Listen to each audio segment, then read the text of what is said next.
Yang ketiga, wa nadhruhu ila man fawqahu bid.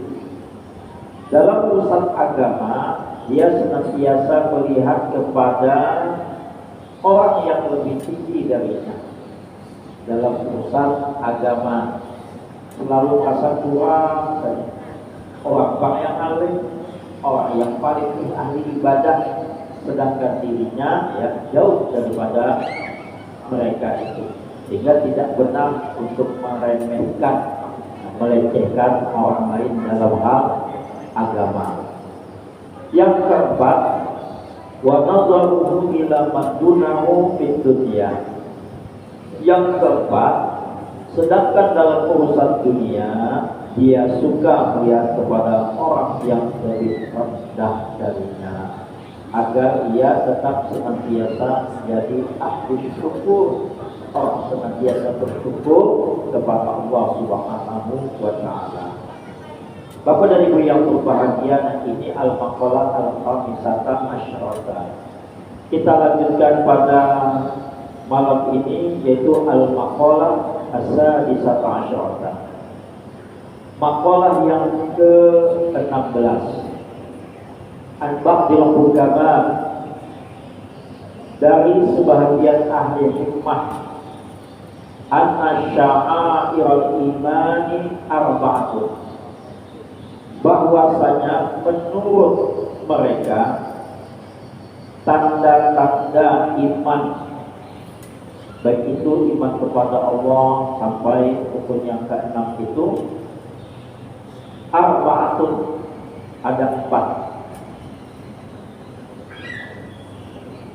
Yang pertama at-taqwa, yang kedua wal haya, yang ketiga wasyukru, dan yang keempat was-sabr. Jadi tanda-tanda iman kepada Allah itu ada 4. Yang pertama takwa, yang kedua haya, malu, yang ketiga asyukur, syukur, yang keempat as-sabr, yaitu sabar. Bapak dan Ibu-ibu yang berbahagia, kaum muslimin muslimat rahimakumullah, penjelasannya sebagaimana yang telah dijelaskan oleh penyusun, dan juga kita ambil penjelasan dari beberapa ulama kita. Yang pertama yaitu adalah at-taqwa, takwa. Kebanyakan kita mengenal definisi takwa itu, yaitu adalah al-imtisalu awamirillah wa ijtinabu nawahi. Imtisalu awamirillah wa ijtinabu nawahi. Ini yang kebanyakan kita memahami definisi takwa, yaitu adalah melaksanakan perintah, meninggalkan larangan-larangan Allah. Itu yang banyak menyebar, yang banyak dipahami.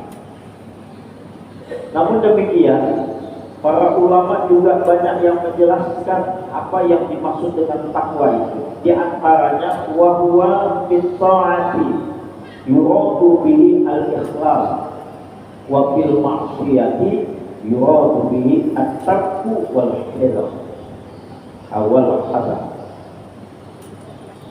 Jadi takwa atau sikap orang yang bertakwa menurut sebagian ulama, penjelasan lainnya di dalam kitab ini, antara lain adalah di dalam ketaatan, ia melaksanakan ketaatan itu dengan ikhlas, semata-mata hanya mengharapkan ridho Allah Subhanahu wa Ta'ala, dan menjauhkan dirinya dari segala bentuk kemaksiatan.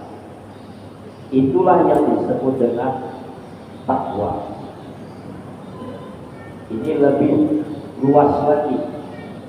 Kalau cuma melaksanakan perintah, meninggalkan larangan, laksanakan perintah, tapi tidak ada ikhlas, tidak diterima. Maka itu di sini lebih rinci. Yang dimaksud dengan takwa itu adalah antara lain penjelasan, yaitu ikhlas dalam melaksanakan taat kepada Allah. Bapak dan Ibu yang berbahagia, kaum muslimin muslimat rahimakumullah. Pernah dulu menjelaskan bahwasanya taat itu ada dua macam. Ada taat ikhtiari, ada taat ijbari. Taat yang kita bisa pilih. Kalau ijbar itu kita bisa nolak. Ya, mau tidak mau kita bisa nolak. Contohnya masalah rezeki, dan bisa kita menolak kalau Allah sudah kasih. Kita harus taat menerimanya. Apa yang terjadi dalam hidup kita, ya kita tidak bisa tidak. Itu harus mentaatinya. Ada yang ikhtiari, kita bisa melakukan ketaatan itu ataupun tidak. Contohnya dengan kita, ya bisa saja kita sholat, tapi juga bisa juga kita tidak melakukan sholat. Tapi masing-masing ada konsekuensinya. Dan setiap ketaatan yang kita lakukan itu bukan untuk Allah. Innallaha ghaniyun 'anil 'alamin. Allah tak berhajat sama sekali pada makhluk. Oh, dengan kita sholat akan mengagungkan Allah, tidak. Dengan kita puasa sehingga tidak habis kekayaan Allah hartanya, juga tidak. Setiap kebaikan yang kita lakukan, in ahsantum li anfusikum. Setiap taat yang kita lakukan dengan sebaik-baiknya, ketaatan itu kembali kepada kita juga. Dan sebenarnya kita yang berhajat kepada taat. Kita ini semuanya berhajat kepada taat. Maka itu kita minta kepada Allah supaya diberikan taufik untuk bisa taat. Allahumma inna nas'aluka taufiqa wal hidayah. Ya Allah, kami kepada Engkau taufik dan hidayah. Taufik apa? Taufik supaya bisa taat. Berapa banyak orang yang ingin melakukan ketaatan, tapi karena Allah tak kasih tak bisa. Siap-siap sudah alarm, ya, HP itu 4 semuanya kasih alarm supaya bisa bangun tahajud.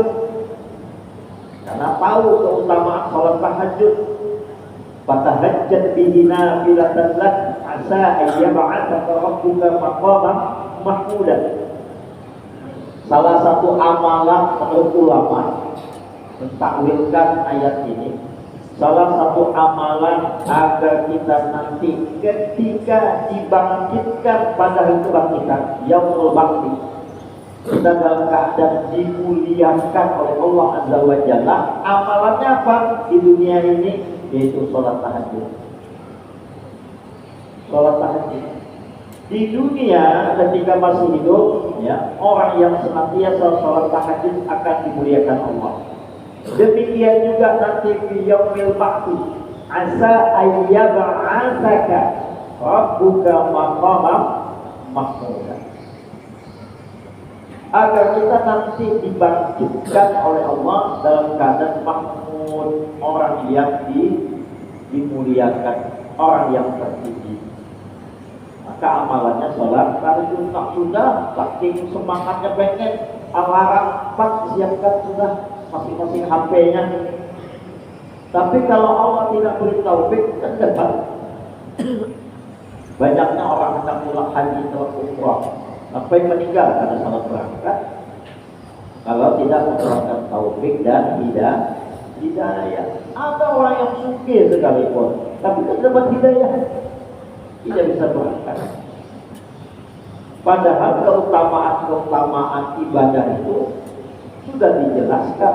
Contohnya ibadah haji, al-umratu ila al-umrati kaffaratu lima bainahuma wal hajjul mabrur laisa lahu jazaa'un illa al-jannah. Ibadah umrah kepada ibadah umrah selanjutnya adalah sebagai kafarat atas dosa-dosa yang pernah dilakukannya. Dan barang siapa yang mendapatkan haji mabrur, maka tidak ada ganjaran baginya kecuali adalah jannah surga. Nah, tentu dengan kita semuanya menginginkan menjadi ahli surga dengan salah satu amalan yaitu melakukan ibadah haji. Tapi tidak semua orang dapat melakukan taat, ya, ketaatan dalam bentuk ibadah. Sholat berjamaah di masjid, di musola, tidak semua orang dapat. Maka itu kita meminta kepada Allah supaya dapat melakukan taat. Bapak dan Ibu yang berbahagia, salah satu penjelasan ulama tentang bunyi ayat Al-Quran, A'udzubillahi minasyaitonir rajim, man 'amila shalihan min dzakarin aw untha wa huwa mu'min falanuhyiyannahu hayatan thayyibah wa lanajziyannahum ajrahum bi ahsani ma kanu ya'malun. Barang siapa yang melakukan amal soleh, baik dia laki-laki maupun wanita, asalkan dia beriman, maka kami, kata Allah, akan memberikan karunia baginya kehidupan di dunia dengan kehidupan yang thayyibah, yang baik, dan akan memberikan ganjaran baginya nanti di akhirat dengan ganjaran yang jauh lebih baik atas apa yang telah dilakukannya. Bapak dan Ibu yang berbahagia, ulama-ulama tafsir menjelaskan makna daripada hayatan thayyibah itu adalah kehidupan yang baik ketika hidup di dunia. Jadi ya, pahala setiap kebaikan yang kita lakukan di dunia ini itu oleh Allah Azza wa Jalla akan diganjar langsung di dunia dan dijanjikan yang lebih besar lagi nanti di akhirat. Jadi ganjaran di akhirat setiap kebaikan kita tak dikasih di dunia. Kenapa? Tak sanggup. Nah, ada ketampungan, tidak bisa untuk mendapatkannya di dunia. Maka dengan kita di dunia ada ganjarannya, itu ada, yaitu hayatan thayyibah. Setiap kebaikan yang kita lakukan, balasannya di dunia adalah hayatan thayyibah. Guru Bakhir, Kiai Haji Muhammad Bakhir pernah menjelaskan di antara makna hayatan thayyibah, kehidupan yang baik itu adalah diberikan oleh Allah Subhanahu wa Ta'ala karunia kemudahan di dalam melakukan taat. Kita ini nyaman melakukan taat, nikmat dalam melakukan taat. Dapat sholat dengan tenang, dengan nyaman, berpuasa rasanya nikmat, berzikir nikmat, baca Quran nikmat, bersedekah nikmat. Itu di antara ganjaran kebaikan yang pernah kita lakukan, yang Allah berikan di dalam kehidupan di dunia, itu hayat thayyibah. Nah, di dalam kita melakukan taat ini, ya, tidak semua ketaatan yang kita lakukan itu diterima oleh Allah. Taat yang diterima oleh Allah hanyalah taat yang baik. Di antara tanda baiknya sebuah ketaatan itu dilakukan dengan ikhlas. Innallaha thayyibun la yaqbalu illa thayyiban. Allah itu maha baik, tidak menerima kecuali yang baik. Maka itu kalau kita melakukan setiap ketaatan, oleh ulama diajarkan kepada kita harus curiga. Kalau kok bahasa kita, kalau di dalam melakukan taat itu ada ya yang kada baik. Jangan sampai ada yang tidak baik. Seperti Bapak Ibu, kita ingin ya memberi hadiah ke raja, maka kita hati-hati jangan sampai hadiah kita kada diterima. Coba cek lagi tuh buah-buahan misalnya, nah, ada lah yang busuk, jangan sampai ada yang busuk. Nah, cek dulu satu persatu. Oh ada nih, nah, cek lagi tuh misalnya. Anggaplah buahnya buah langsat, buah duku misalnya. Wah ini kada bagus ini nih. Dan hilang-hilangnya sudah kayaknya jadi pencet sudah lapis yang lain sudah besar. Jangan ini. Kenapa? Ini kita mau persembahkan kerajaan. Bagaimana kalau hal itu kita persembahkan kepada Allah Azza wa Jalla, yang semua kita sangat berhajat kepadanya.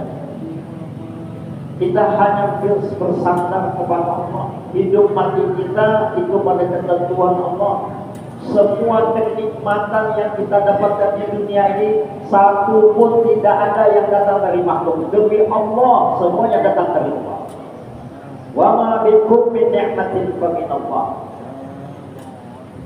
Bagaimana sikap kita terhadap Allah? Adab kita, maka itu tentu dengan kita hati-hati di dalam melakukan ketaatan. Hati-hati dalam melakukan ketaatan, itulah takwa. Itulah takwa. Di antaranya apa? Jangan ada yang busuk yang kita serahkan. Termasuk niat, jangan niat yang busuk. Niat yang busuk itu yaitu adalah bukan karena Allah. Kan jelas sudah di dalam hadis, dalam bab niat, innamal a'malu binniyat wa innama likulli imrin ma nawa. Faman kanat hijratuhu ila Allah wa ila rasulih fa hijratuhu ila Allah wa ila rasulih. Kalau seandainya dunia yang diinginkannya, dunia yusibuha fa hijratuhu ila ma hajarat. Kalau dunia ya dunia yang didapat. Maka itu ada orang yang ketika di dunia ini sedia melakukan kebaikan, harapannya dunia, maka dia didapatnya dunia, tapi dia tidak dapat akhirat. Rabbana atina fid dunya hasanah. Dapatnya kebaikan dunia, tapi wa ma lahu fil akhirati min khalaq. Tidak ada bagian baginya di akhirat. Nah, itu naudzubillah. Maka itu kita kalau beramal itu yang paling penting kita tuju adalah ridhonya Allah. Maka kita seyakin bahwasanya Allah itu Maha Adil, Allah itu Maha Mengetahui, Allah itu Maha Kuasa. Maka tentang balasan Allah tidak perlu kita sibukkan yang mengurusinya. Jangan terlalu dipikirkan balasan Allah. Kenapa melakukan ini? Menginginkan balasannya. Susah diotak-atik lagi. Yang penting bagaimana kita memperbaiki amal ibadah kita agar kita bisa ikhlas di dalam melaksanakan ketaatan kepada Allah Subhanahu wa taala tersebut. Kemudian dan menjauhkan diri dari segala bentuk kemaksiatan. Bapak dan Ibu yang berbahagia, kaum muslimin muslimat rahimakumullah.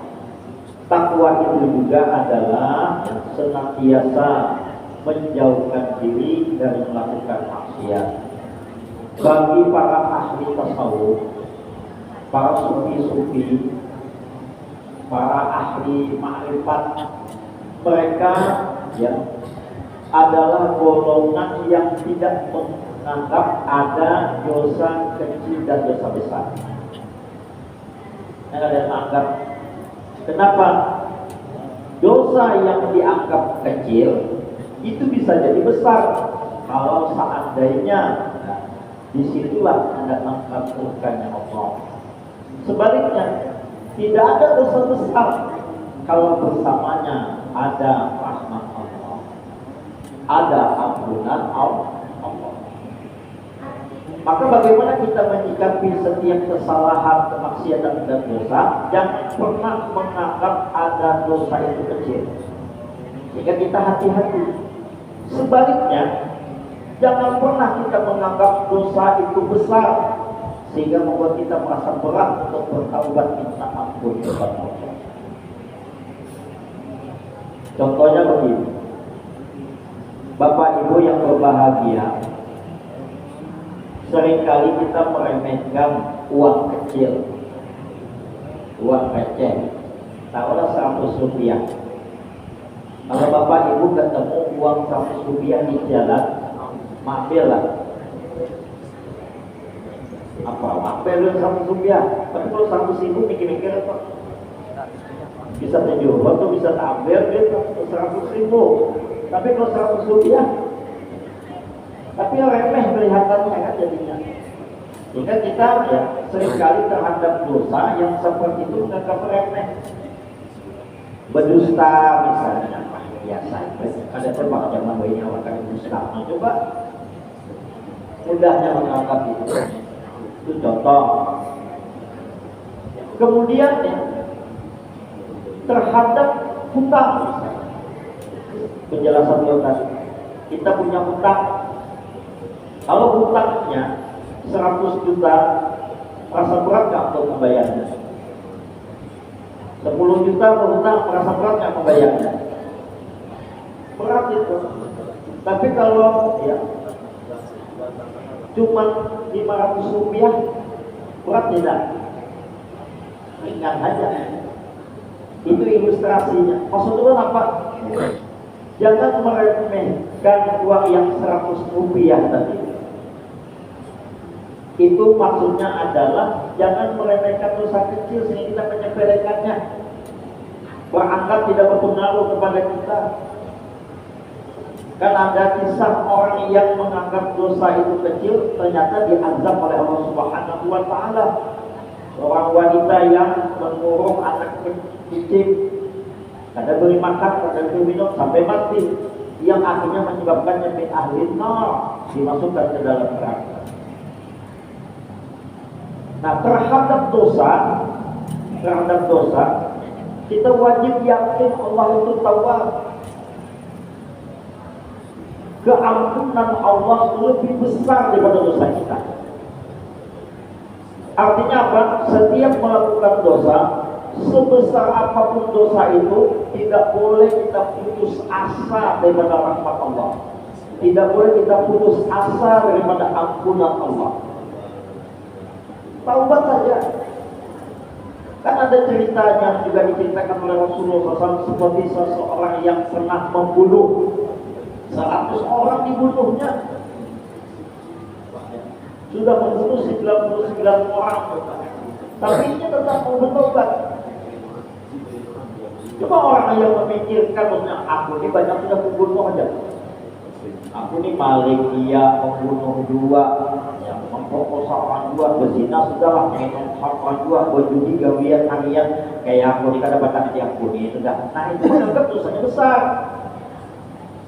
Menganggap dosanya besar sehingga apa? Berat untuk mau bertaubat. Tak bakalan kayaknya diampuni. Ini namanya orang tidak husnuzon kepada Allah, menganggap bahwasanya ampunan Allah itu kecil, sedangkan dosanya besar. Itu terbalik. Padahal sikap yang benar apa? Menganggap dosanya itu ya sebesar apapun dosanya dibandingkan dengan ampunan Allah, maka ampunan Allah itu lebih luas, lebih besar lagi. Sehingga dengan kita ya tidak putus asa daripada rahmat Allah. La tayasu min rahmatillah. Janganlah putus asa daripada rahmatnya Allah Subhanahu wa Ta'ala. Nah, orang yang melakukan hal ini itu tandanya dia beriman. Orang yang mau melakukan ketaatan itu orang beriman. Bila yang dilakukannya itu dengan ikhlas, menghindari daripada maksiat, itu tanda orang beriman. Bila terkerjakan maksiat lalu bertaubat, itu tandanya orang beriman. Bahwasanya Allah itu Maha Pengampun.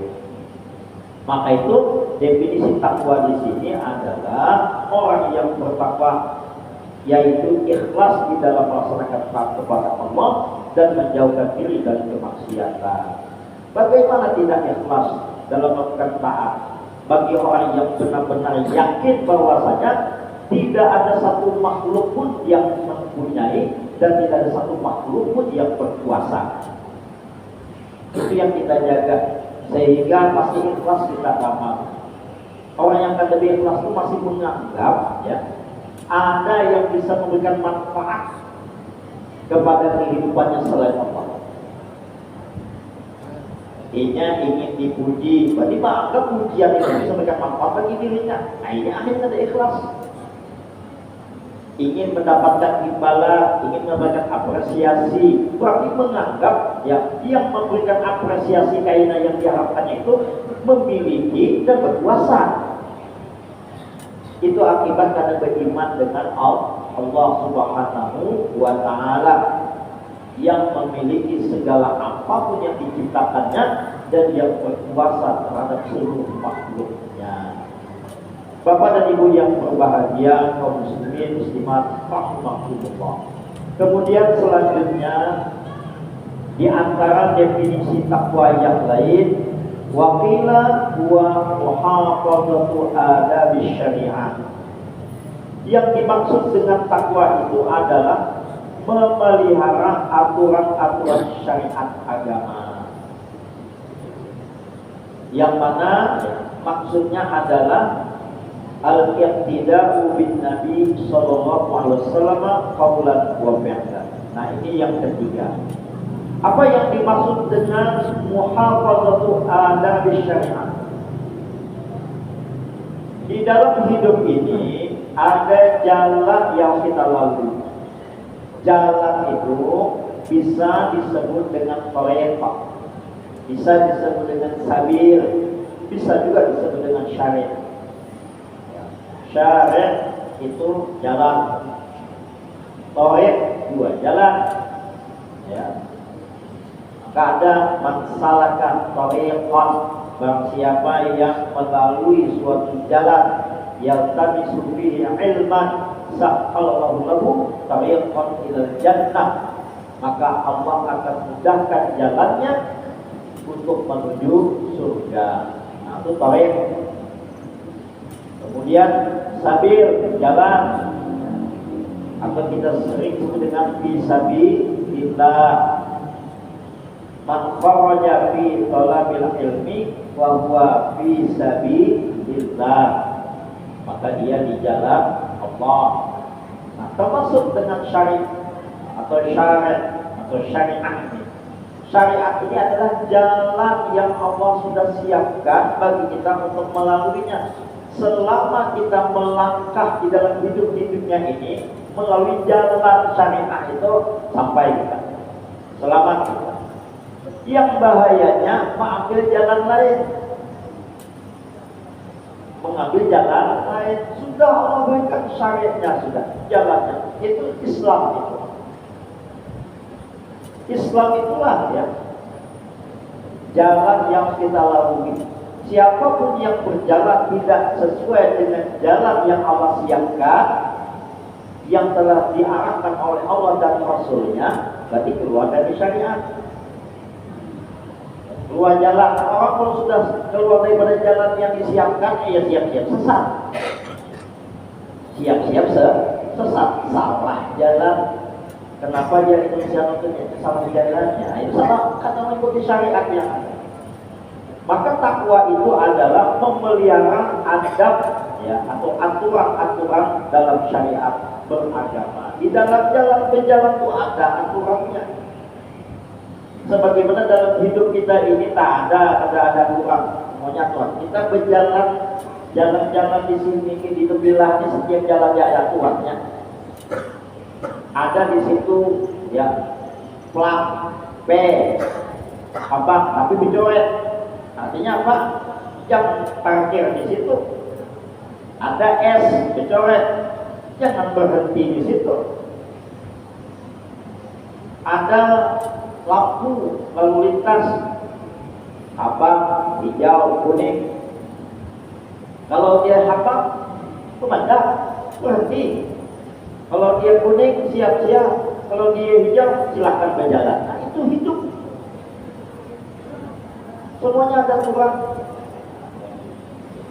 Dalam jual beli ada, dalam bertetangga ada, dalam menerima tamu ada.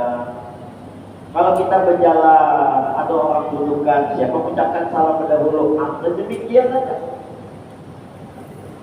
Bahkan hakul muslim terhadap muslim yang lain, ada hadis mengatakan 6, ada mengatakan 5. Kalau saudara kita bersin, Mengatakan alhamdulillah, kita punya hak dari kita untuk mendoakannya. Ya Rahmatullah.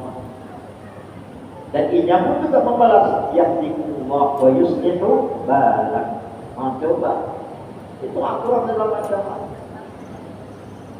Dalam kita makan ada aturannya. Kalau ingin apa yang kita makan, yang kita minum mendatangkan keberkahan bagi kita, jangan tinggal membaca basmalah. Bismillahirrahmanirrahim. Kenapa? Ketika membaca basmalah, ya, maka keberkahannya putus. Kullu amrin dibalin la yubda bi bismillahirrahmanirrahim apa? Segala perkara yang baik yang tidak diawali dengan bismillahirrahmanirrahim, maka keberkahannya terputus. Kita dapat berkah. Sedangkan kita ingin mendapatkan keberkahan. Sampai-sampai kalau hari Jumat ini pakoh dengan baju. Kenapa? Tabarukan, mengambil berkah. Hai, boleh lah itu? Boleh. Air zam-zam itu kenapa? Ada berkah. Anda tanya di mana? Di depannya Ka'bah situ. Orang setiap hari tidak putus-putusnya beribadah. Jelas-jelas itu keberkahannya. Baju dan setiap hari sama. Kita juga baju ini apa kita bacakan terus dan sudah dikaji oleh orang yang ada beragama. Orang Jepang, kalau air ya yang seperti ini dibacakan dengan air yang kada dibacakan itu beda kristalnya, bersih dan rapi dan baik kristal yang dibacakan ayat-ayat Al-Quran, yang dizikirkan, yang didoakan. Maka dari itulah salah satu sahabat Rasulullah SAW yaitu Abu Hurairah radhiyallahu ta'ala pernah membacakan Fatihah ketika ada orang sedang sakit. Bacakan sini Fatihah, tawar bahasa kita, diserahkan ke sakit wagas. Alhamdulillah dengan keberkahan Fatihah, air yang dibacakannya mendatangkan keberkahan. Baca apa lagi? Fatihah, Bismillahirrahmanirrahim saja berberkah. Apa lagi? Fatihah. Nah itu jelas. Bukan berarti harap bacaan itu. Bukan, memang Allah menyatakan demikian. Rasulullah membenarkan ketika mulai berkata menyampaikannya kepada Rasulullah. Rasulullah SAW membenarkan apa yang telah dilakukan Abu Hurairah radhiyallahu ta'ala. Itulah yang kemudian kita kenal dengan istilah ruqyah. Ruqyah itu Bapak Ibu bahasa Indonesianya mantra. Mantra, dibacakan mantra. Tapi mantra yang benar itu hanya dari Al-Quran. Jangan mantra yang macam-macam bebanton. Nah itu yang lain. Bapak dan Ibu yang berbahagia, kaum muslimin muslimat rahimahumullah. Jadi takwa itu menurut sebagian ulama lagi adalah memelihara ya, adab-adab syariat.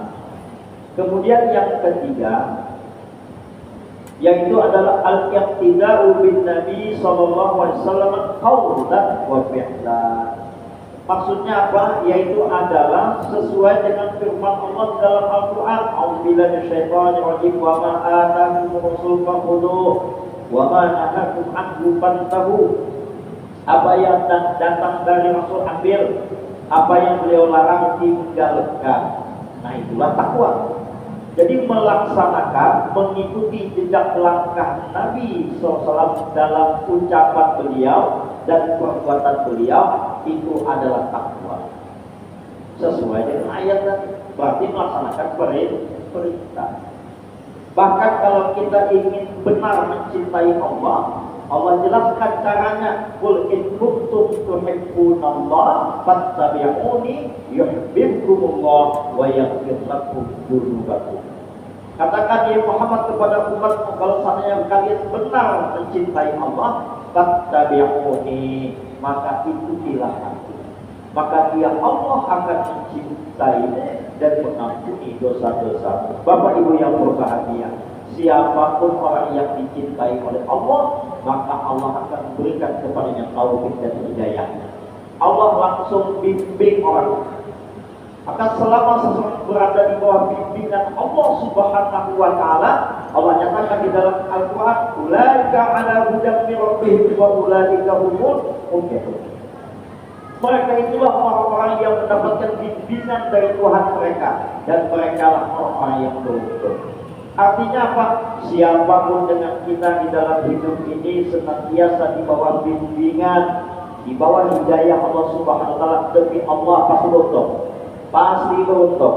Maka itu kita selalu mengatakan iyyaka na'budu wa iyyaka nasta'in, ihdinas siratal mustaqim. Siratal ladzina an'amta 'alaihim ghairil maghdubi 'alaihim waladdallin. Amin. Maka kalau kita tidak meninggalkan sholat 5 waktu minimal, insyaallah kita senantiasa di bawah bimbingan Allah. Jangan sampai tertinggal sholat walaupun 1 waktu. Itu aja. Ayo melakukan yang kada bujur, tapi jangan meninggalkan sholat itu dulu. Lambat laun karena insyaallah lah. Ya.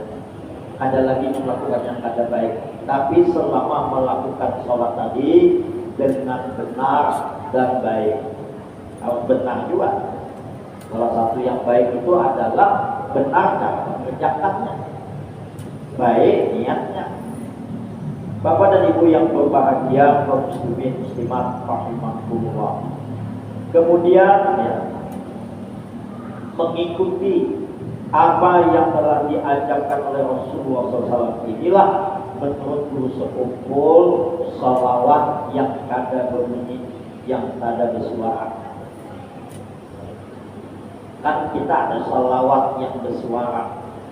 Allahumma salli wa sallim ala sayyidina wa maulana Muhammad. Nah, itu bersuara.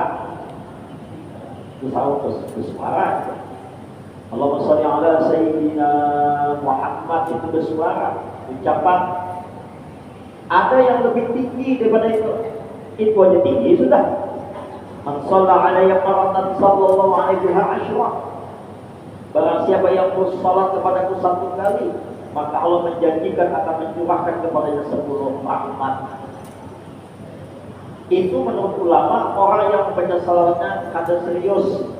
Kalau serius, khusyuk membacanya, penuh hadirul qalbinya, menghadirkan hati, maka balasan rahmat tak berjumlah, artinya tak terbilang, saking banyaknya yang Allah janjikan kepadanya. Nah, ada yang lebih tinggi daripada itu, yaitu adalah melaksanakan apa yang datang dari Rasul, baik dari ucapan dan perbuatannya, mengikuti sidin sebagaimana yang dikatakan oleh guru sekumpul. Bapak dan Ibu yang berbahagia, kaum muslimin muslimat rahimakumullah, insyaallah bihamdillah wa quwwati kita akan lanjutkan penjelasan ini pada pertemuan malam Selasa yang akan datang. Demikian, terima kasih, minta ampun, minta maaf bila ada salah dan silap. Akhirnya kita ingin membaca kafaratul majlis. Subhanakallahumma wa bihamdika asyhadu an la ilaha illa anta astaghfiruka wa atubu ilaik. Walhamdulillahi rabbil alamin. Wassalamualaikum warahmatullahi wabarakatuh.